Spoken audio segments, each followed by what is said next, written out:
What's up, sports talkers? Really interesting topic today.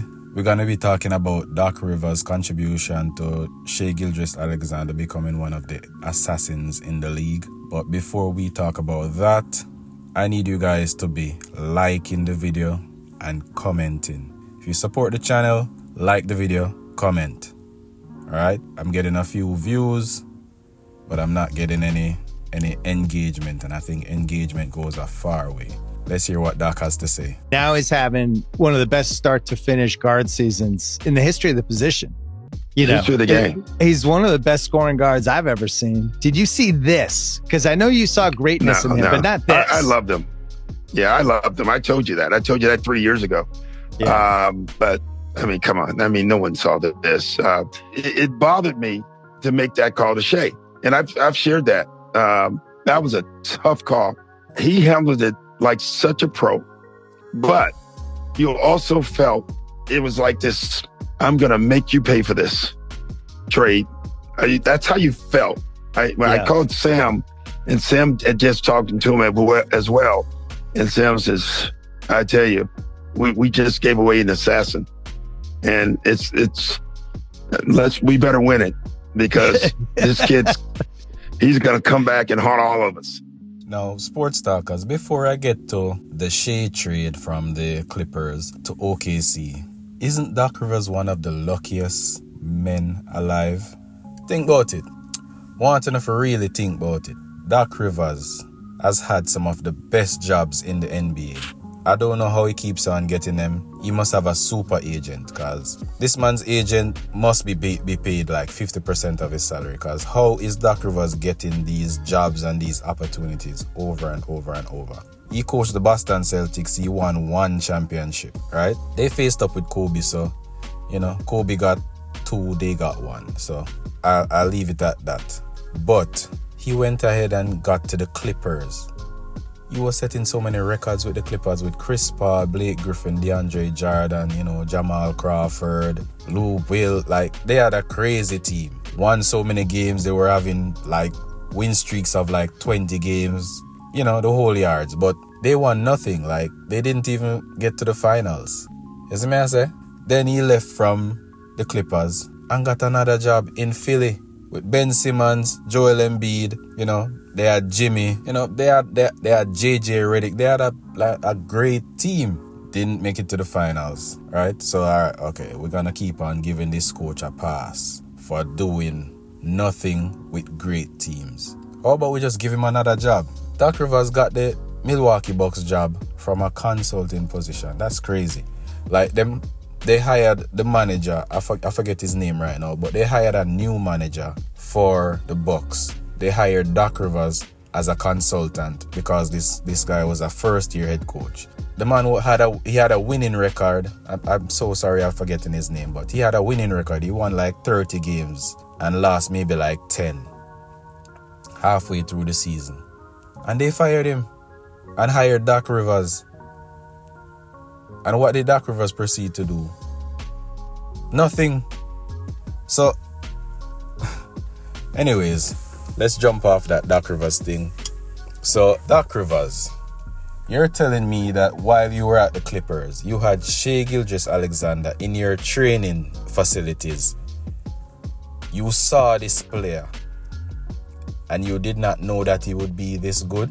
I mean, I'll cut you some slack. You might have not known that he would be MVP good, but the way how I hear a lot of the players that played with Shai talk about him, players and people that know him and have seen him before he got to this stage, it sounds to me like he would have been like a top player. So why did you trade him away for Paul George? Like, Paul George, I hate doing this to Paul George because he's a player that I liked back in the day when he was at Indiana. And I somehow had to keep liking him just because I liked him initially from Indiana. But he's failed me so much, like I have to jump off the wagon. I have to jump off the Paul George wagon.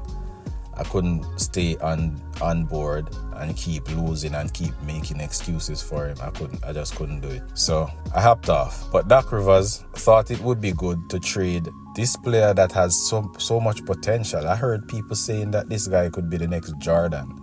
And these were comments they were making from seeing him back then in his rookie season and his second season. People were saying this guy's a killer, you know? Like I watched a Patrick Beverley podcast where Beverley was describing his time there with Shai, and basically he was saying, yo, I didn't even take Shai to the club because this guy has a chance to be great. And I told him he had a chance to be great. And he was, you know, discussing with other people and saying this kid can be the next Jordan kind of stuff. I heard similar sentiments from several other players and even coaches. I heard it from Chris Paul. Chris Paul basically co-signed Shai from the jump. So I forgot to give some credit to this platform. It's The Ringer with Bill Simmons. Bill Simmons show on The Ringer. Now, when Doc Rivers is going to come on a big platform and be stating that, oh, I hated making that call to Shai and I knew we would regret it. So why did you make the trade? Like, why did you do it? All the signs were there that Shai would have been a great player. You might not know that he would have been an MVP caliber player, but all the signs were there, I'm sure. That is why the Clippers drafted him. And Shai played a part in destroying that Shai had a hand in destroying that Golden State dynasty. Because remember that bust up KD and Draymond Green had? Shai Gilgeous-Alexander was the one that poked the ball away from Draymond Green before he could do anything, and he didn't pass it to Kevin Durant. So Shai is the one that poked that ball away. I probably have to do a video on that. But he basically helped to destroy that Warriors dynasty that was being created. Because if he did not do that, then KD and Draymond does not have that argument or that dust up, and the Warriors team probably would have won 2 or 3 more titles. You never know. They won 1 more without KD, so, you know, revisionist history. But yeah, like Doc Rivers. I'm sick of Doc Rivers. I gotta just be honest. Me sick and tired of Doc Rivers. I would love to see the league without him because I don't think he contributes anything to the league. He's just collecting a paycheck at this point. Because what are you doing? All your teams are great teams, and the best you can do is the second round. So, I don't know. The proof is in the pudding. If he keeps getting jobs because he won 1 championship, then I don't know. I don't even know what to say because he's lost so many years now. Like, he's been losing for like 15 years now. I don't know how much more proof you want to say that this man cannot win a championship again. But I don't know. And as I said, it's not like he doesn't have great teams. He's not coaching like a losing team that doesn't have any star players. He's coaching teams with established stars. Right now he's coaching Giannis and Damian Lillard. And when they were on the court, they still didn't look great. I mean, they won the in-season tournament, but I mean, the Lakers won the in-season tournament a few years back. So, you know, winning the in-season tournament doesn't mean your team is a great team. It just means you focused on the in-season tournament. I think the in-season tournament, people get serious when it reaches the knockout stages. It's hard to get serious for regular season games. And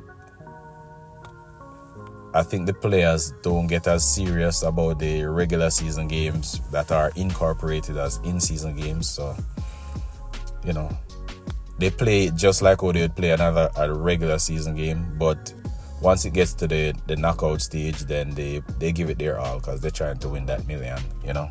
But yeah, sports talkers, I've been going a long time now. So more I know what I want to think. Let me know your thoughts in the comments. I'm out.